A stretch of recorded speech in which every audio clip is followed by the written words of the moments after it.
Pasaba el año 2016 ya cuando el director Fabricio Terranova logró documentar lo que para mí fue un proyecto audiovisual invaluable a la hora de estudiar para esta exposición.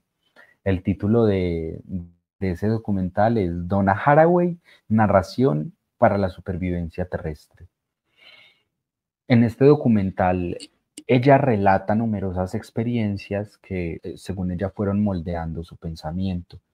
Y digo yo, cuando se trata de investigar, de seguir de cerca estos autores que han trascendido tanto en estos campos como los que nos competen ahorita como investigadores, para mí sí es imprescindible conocer cómo se ha construido el pensamiento de estos autores. Así que para mí sí fue muy relevante un relato que ella tiene en este documental y es la relación con su perrita, Cayenne, creo que se pronuncia así, Cayenne. Ella dice que fueron más de 30 años de entrenamiento en las que pues, no solamente aprendió la comunicación interespecie o entre especies, sino que además vivió así en carne propia la complejidad, digo yo, de lo que ella denominaría más tarde o categorizaría más tarde como el devenir con. Nada, pues a mí me parece que la relación con su perra no fue una relación simple o común, jerarquizada, como dominante-dominado, sino que nada, fue una relación entre humano y animal muy mutua, ¿no? De aprendizaje mutuo, que de hecho desafiaba las jerarquías tradicionales, el statu quo mismo. Y pues no, yo siento que esta experiencia que tuvo ella tan temprana, a tan temprana edad, sí sembró como esa semillita de lo que luego florecería más tarde como su teoría de las especies compañeras, que me parece muy bonito. Cuando lo estudié me pareció muy bonito, entonces es importante destacar esa capacidad tan profunda que tiene Haraway como de extraer las lecciones teóricas, ¿no? Entonces en este texto se va a ir viendo mucho, porque es que ya no solo es una. A ver, yo estudiándola me di cuenta que es muy célebre por su escrito sobre el manifiesto Cyborg, pero es que además ella fue una figura muy trascendental en los años 80, o sea, ella revolucionó los estudios sobre ciencia, tecnología, sobre el feminismo, ella es un referente importante sobre los temas del feminismo. Entonces, a mí me parece que es una pensadora que no come cuento, que no come callado, que no se queda con lo que estudia y ya, sino que es muy propositiva, es muy de proponer. Y pues este enfoque es precisamente el que a mí me sirve para poder exponerles, ¿cierto? Y más así a distancia que no estoy como con ustedes, que lo que más me interesa es cómo conectar. Entonces, este texto sí hace parte de una revista, es la Revista Latinoamericana de Estudios Críticos Animales. Y el texto, el título, o como se titula pues el artículo, es Antropoceno, Capitaloceno, Plantacionoceno y Tuluceno. No sé si se pronuncia bien, Tuluceno. Haraway, como yo digo, no se queda como con ese diagnóstico pesimista y ya. ¿No? Ella entiende que urge crear, imaginar, sobre todo como ir generando esas nuevas, esas nuevas vitalidades, lo que ella dice, lo que ella llama relaciones de parentesco, ¿no? Entonces, pues, no, mi propósito hoy en esta exposición es como ir desglosando estos cuatro tipos de senos, explorando pues no solamente definiéndolo como ella los define, sino explorando sus matices, tratando también de conectarlo como con su propia voz a través de los relatos que he escuchado, de las conferencias, de las conversaciones que hay subidas en la red. Em, y pues nada, yo soy Brandon Ríos. Yo me siento profundamente honrado por poder como facilitar este diálogo con lo que para mí es una de las mentes como más provocadoras y más actuales, más vigentes, ¿no? Entonces, así que comencemos con este término que ha dominado, pues, digamos, gran parte del discurso ambiental contemporáneo, pero pues que Donna, como a todo lo que lee, va a someter como a un tipo de escrutinio, ¿no? Como un escrutinio implacable, muy riguroso del concepto antropoceno.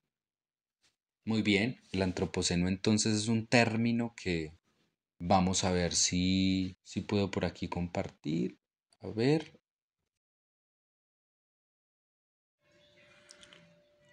un término que sin duda todos como que hemos escuchado, hemos encontrado en debates académicos, en medios de comunicación, incluso pues en conversaciones muy cotidianas, el término de antropoceno. Y pues este término sí proviene de las ciencias de la Tierra, de la geología y pues designa una época geológica que se caracteriza principalmente por ese impacto global y transformador de las actividades humanas en los sistemas terrestres, ¿no? En el suelo de la Tierra, en la atmósfera de la Tierra. Y pues teóricamente sí se considera que esta revolución inicia, esta era, perdón, inicia con la revolución industrial, pero pues algunos autores rastrean sus orígenes y como hemos visto ya en clase, pues incluso hasta la revolución neolítica, ¿no? Hasta el surgimiento de la agricultura. Entonces, Donna lo que va a decir es que pues, sí reconoce la existencia de estos antrópicos, digamos, ¿no? Y de hecho, en su texto lo menciona la terraformación bacteriana, dice ella, o domesticación de plantas, como un proceso de larguísima data, ¿no? Donde pues, diversos organismos han venido modificando el planeta. Entonces adopta pues esta postura decididamente crítica, ¿no? Frente al término antropoceno, tal como se usa pues predominantemente.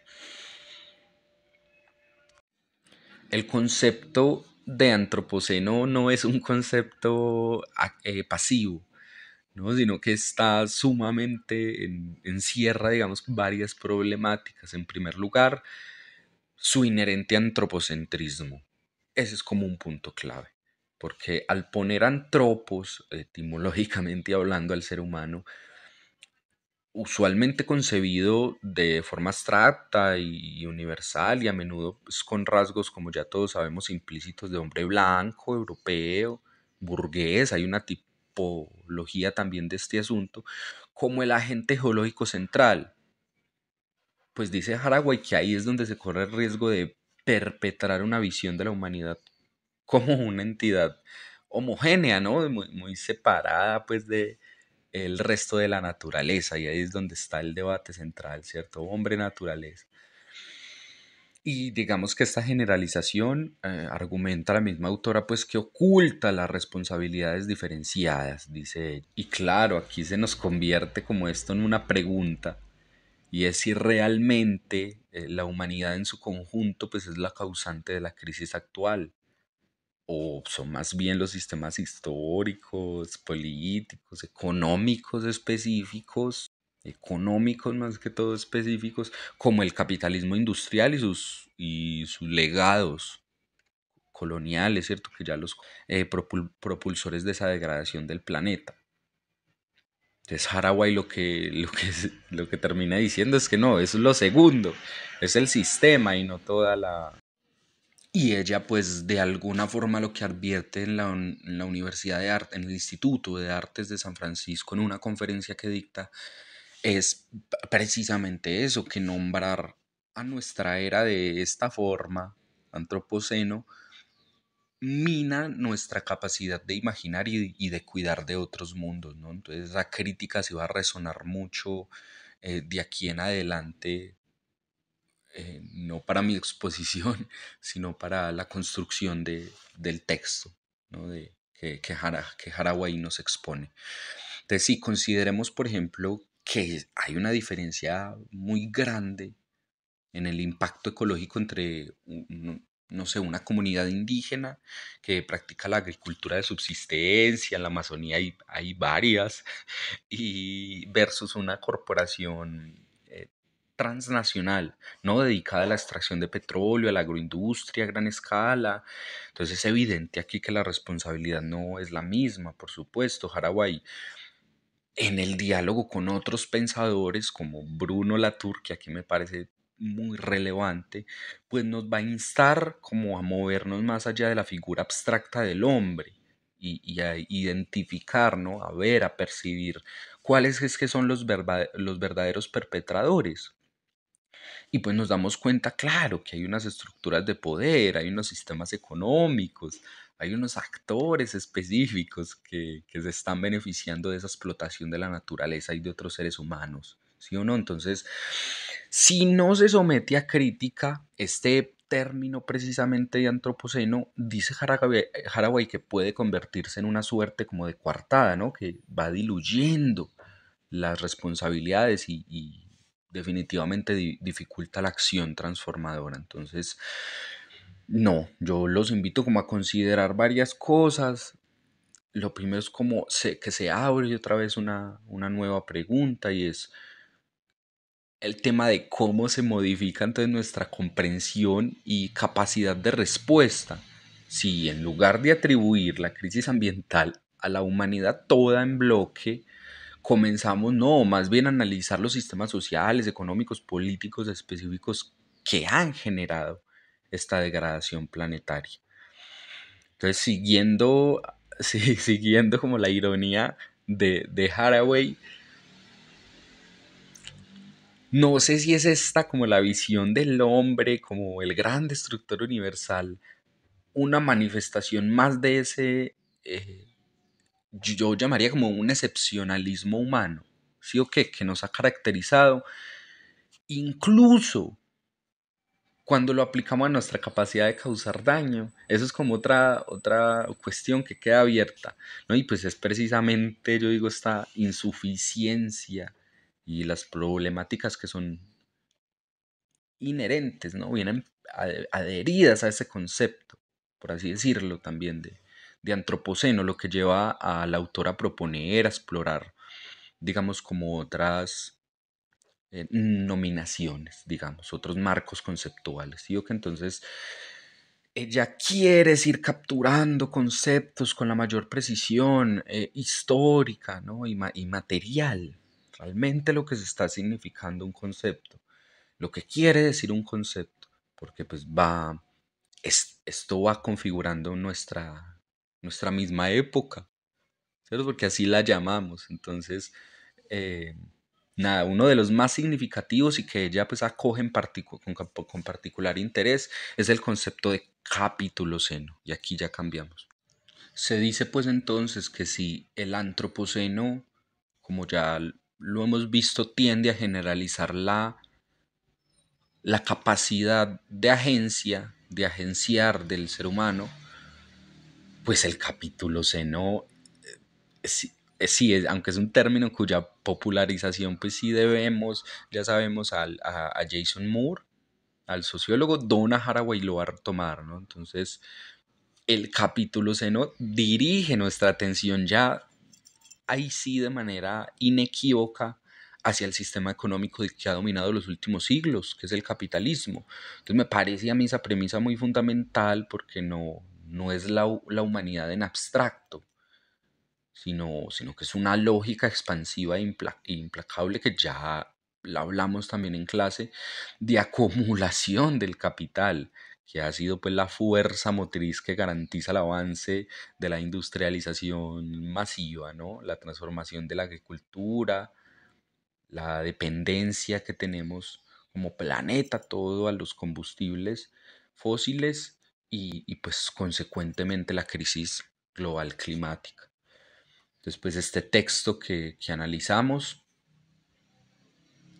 en este texto sí me llama la atención que ella expresa claramente como su preferencia por el término capítulo seno mejor y pues es real, ¿no? Ya que está resaltando de verdad la influencia del sistema económico político y cultural en la conformación del paisaje que tenemos, ¿no? Es un paisaje totalmente degradado, apocalíptico, y desde esta perspectiva la intervención humana en los sistemas terrestres, pues no ha sido un proceso casual, ¿cierto? No ha sido un proceso inherente pues a nuestra especie, sino que es una transformación estructurada y dirigida de forma racional, instrumental, ¿no? Yo recuerdo la dialéctica negativa de Adorno y el desarrollo tecnológico puestos al servicio pues de ganar más en el menor costo, con el menor tiempo posible, ¿no? Las máximas del capital.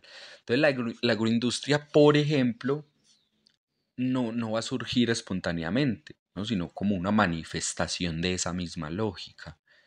Y pues una pieza clave, o es, digamos, una pieza clave del engranaje del capitalismo. Hace que se mueva el capitalismo. Y como bien nos recordaba en el video, no sé si lo puedan alcanzar a ver, mm, y es que la devastación ambiental actual va a responder a una forma de vida capitalista, solo a una, de tantas formas, ¿no? Entonces Jason Moore, como ya lo mencionamos anteriormente, tiene un trabajo que habla sobre la ecología mundo del capital, ecología mundo del capital. Y lo que él argumenta es que el capitalismo no solo explota la naturaleza, sino que activamente produce la naturaleza. La explota, la produce, la reorganiza, la integra. Pues claro que junto con con el trabajo humano, ¿cierto? Pero en sus incesantes modos de acumulación, siempre. Y pues el Capitoloceno, por tanto, no, nos va a obligar a interpretar fenómenos como el cambio climático, eso sí, la por eso es tan importante, ¿no? El concepto para estudiar la deforestación masiva, la contaminación de los océanos, la acidificación de los suelos, no viéndolos como unas simples fatalidades, ¿no? Como unos errores geológicos meramente de la humanidad, no, sino que es que son síntomas de un sistema socioeconómico específico, con las dinámicas propias de un modelo socioeconómico específico. Y pues, como bien lo resume el sentir popular que uno va escuchando a veces, no es que sea el destino, sino que es el diseño. Y pues si adoptamos esta perspectiva del capítulo seno, pues a ver, de qué manera se transforma nuestra... Ahí sí otra vez, ¿no? Siempre vuelve con la misma pregunta, ¿de qué manera se transforma nuestra propia comprensión de la responsabilidad?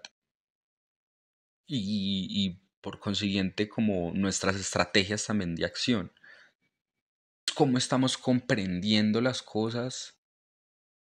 ¿Y qué estrategias de acción estamos usando? Y esto aquí en Haraguay es imprescindible, ya lo dice mucho.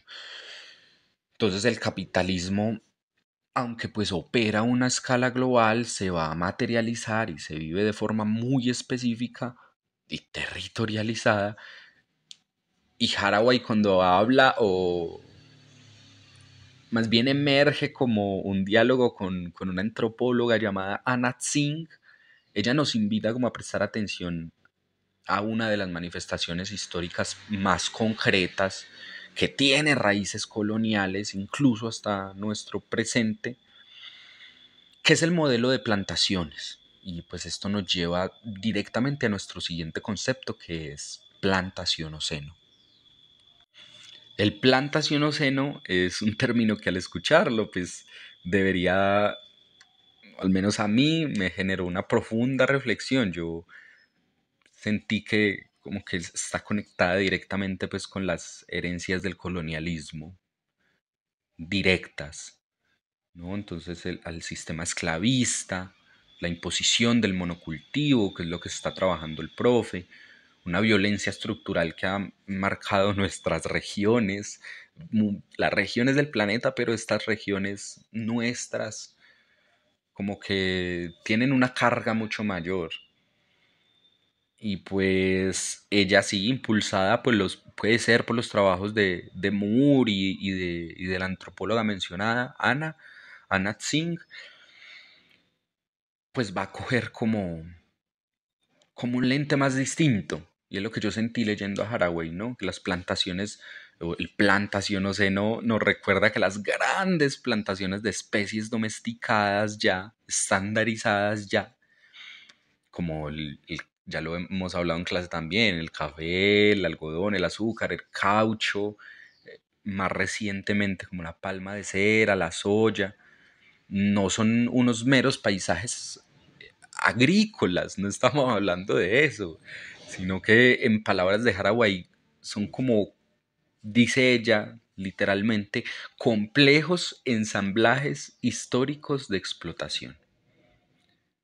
Y pues claro, es en estos espacios donde se entrelaza de manera brutal y sistemática para mí la explotación de los seres humanos, ¿no? Con la explotación intensiva de la tierra, la devastación de los ecosistemas. Pensemos, por ejemplo, en la deforestación masiva, en la pérdida masiva de biodiversidad, la contaminación de suelos, de aguas, mejor dicho. Entonces, en su artículo, Haraway va a describir el plantacionoceno como la transformación devastadora de granjas, de bosques, a escala humana, sí o qué, en plantaciones extractivas y cerradas y gigantes. Y pues este concepto de capituloceno sí va a tener, digamos, una fuerza particular aquí en Colombia. Pensemos en la industria de palma de aceite.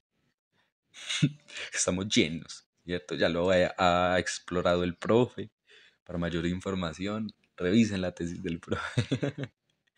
Entonces ha estado, digamos, esta expansión en América Latina sí ha estado lamentablemente también ligadas a dinámicas del conflicto armado. Todos estos como que se van enredando, se van tejiendo todos estos conflictos, ¿no? Y como que se expande ya. Entonces el despojo violento de las tierras en comunidades, ya sabemos, campesinas, indígenas, afrodescendientes.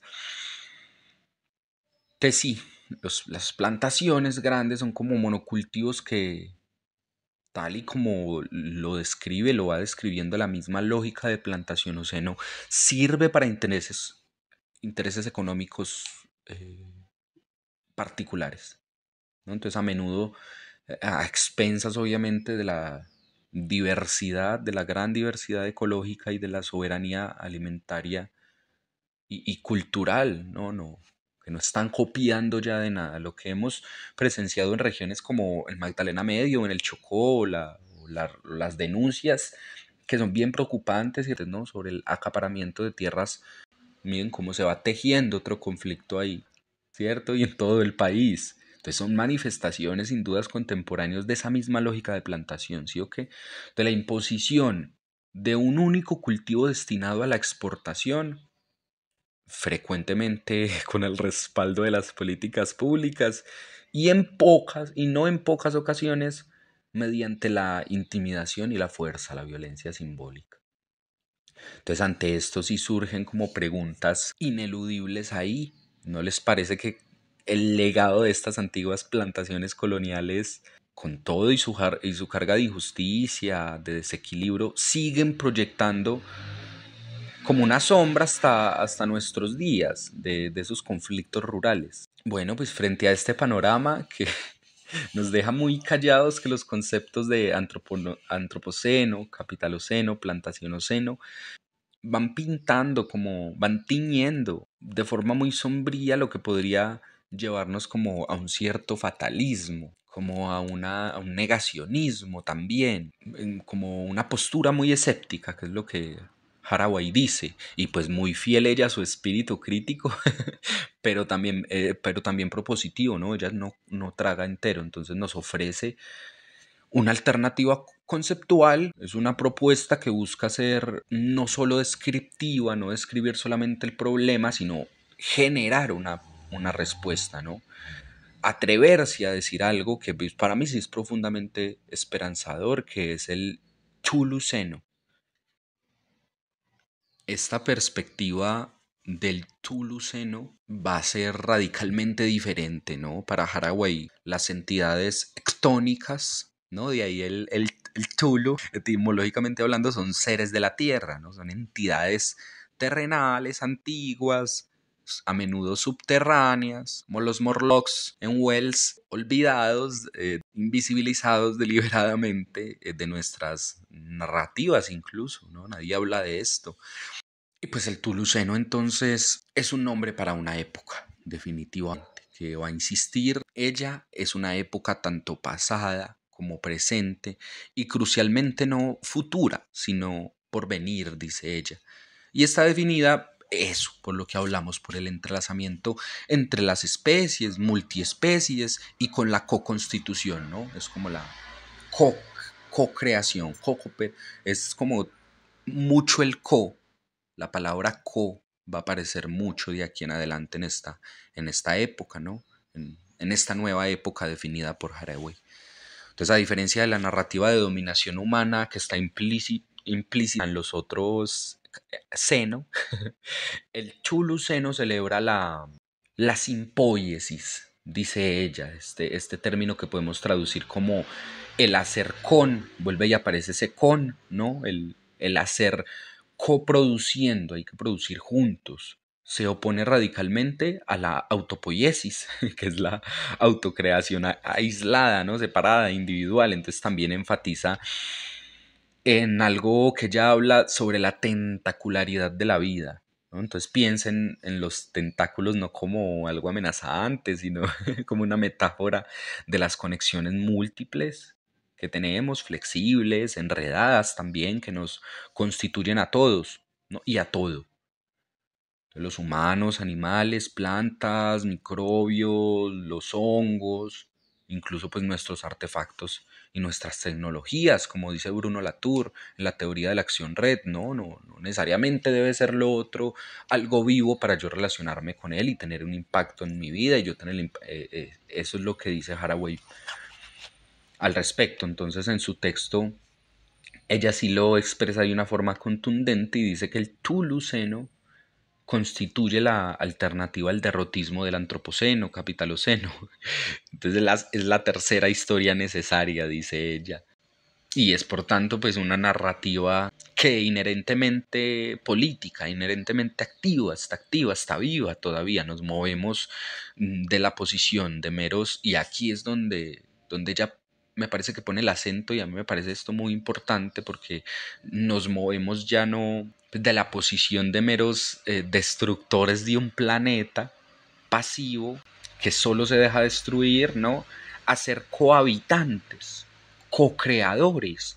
Y eso es la importancia de la simpoiesis, ¿no? De una tierra que se está haciendo, que todavía estamos haciendo, rehaciendo constantemente, ¿no? Entonces, pues, ¿qué significa esto en términos prácticos o conceptuales? Pues primero implica un descentralizamiento radical del ser humano como un único observador, privilegiado, y además como un agente transformador, ¿no? Haraway lo que nos introduce es el concepto también de compost humano, una imagen que a mí me parece poderosísima porque sugiere que nuestra humanidad se va formando y se transforma a partir de la compostación de desechos.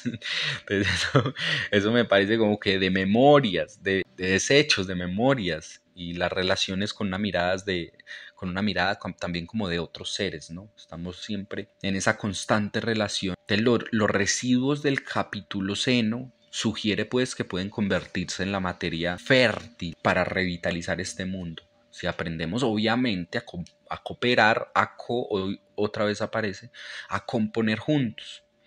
Y pues es aquí donde las consignas que escuchamos de una charla también muy inspiradora que dio en otra universidad cobra mucho sentido. Ella dice, making not babies, hagan parientes y no bebés. Entonces hacer de nuevo, como hacer parentesco, ¿cierto? Para Haraway trasciende toda concepción de la familia nuclear tradicional, es como la concepción afrodescendiente que uno ve en el Pacífico, ¿no? En los litorales, de esa red extensa, de esa comunidad extensa, de que nuestra familia no solamente es de sangre, sino que tenemos una familia mucho más extensa. Entonces es un llamado también a tejer nuevos lazos de cuidado. Ahí hay un tema sociológico importante, de indicadores importantes, y es que en estos grupos afrodescendientes, en estas comunidades, las tasas de suicidio no son tan altas, no son altas. Las tasas de muertes por desesperación, como dice Angus Deaton, no son altas. Y es porque precisamente aquí hay unos lazos de cuidado, ellos tejen unos lazos de responsabilidad, no de afecto, no solamente con ellos, sino también con otros seres vivos no humanos. Y por supuesto, pues aquí sí, como la necesidad de seguir con este problema, de no sucumbir como a las soluciones simplistas o narrativas fáciles, sino como de lo que apuesta Haraway es habitar también esa complejidad, la incertidumbre, ¿no? Las contradicciones de los tiempos actuales. Entonces, pues pensemos en las prácticas de la agroecología campesina que manejan los páramos, digamos. ¿No son acaso estas prácticas profundamente tentaculares? Uno se pregunta, ¿cierto? Porque las comunidades que cuidan los páramos, por ejemplo, no solo van a aplicar técnicas con sus saberes ancestrales, ¿no? Conocimientos bioculturales, sino que se establecen alianzas también tácitas, pero afectivas, con las plantas nativas, los microorganismos del suelo, incluso con los ciclos del agua, ¿no? Debe haber también un conocimiento allí del paisaje mismo en su totalidad. Entonces, eso es hacer parentesco. Esa es mi lectura de hacer parentesco, de la alternativa del Tuluceno, ¿no? Entonces, con estas ideas resonando, y yo espero que generando algunas preguntas y reflexiones mucho más como que respuestas, generar preguntas en ustedes, pues cerrar como con esta reflexión que nos queda, y es que hacia dónde vamos o qué viene para nosotros, cuál es nuestra nueva era. La teoría, si algo ha de servir, es para resolver este tipo de incertidumbres que, aparte de ser complejas, son súper necesarias, ¿no? Para poder seguir invirtiéndole de verdad energía que sea invaluable, que sea valiosa, que sea efectiva, que vaya a tener un impacto en el mundo. Entonces, apegarnos a este tipo de teorías a mí sí me parece importantísimo y de suma reflexión. Yo quería compartirles con ustedes algunos videos cortos, pero no sé si se pueda ver ahí porque pues me encantaría poder verlo con ustedes juntos y hablar de esto, pero me va a ser imposible ya por temas que ustedes ya conocen. Pero pues ahí les dejo la reflexión, esta es mi exposición, yo agradezco mucho que me hayan escuchado y puesto atención. Espero verlos la próxima semana y poder charlar sobre esto.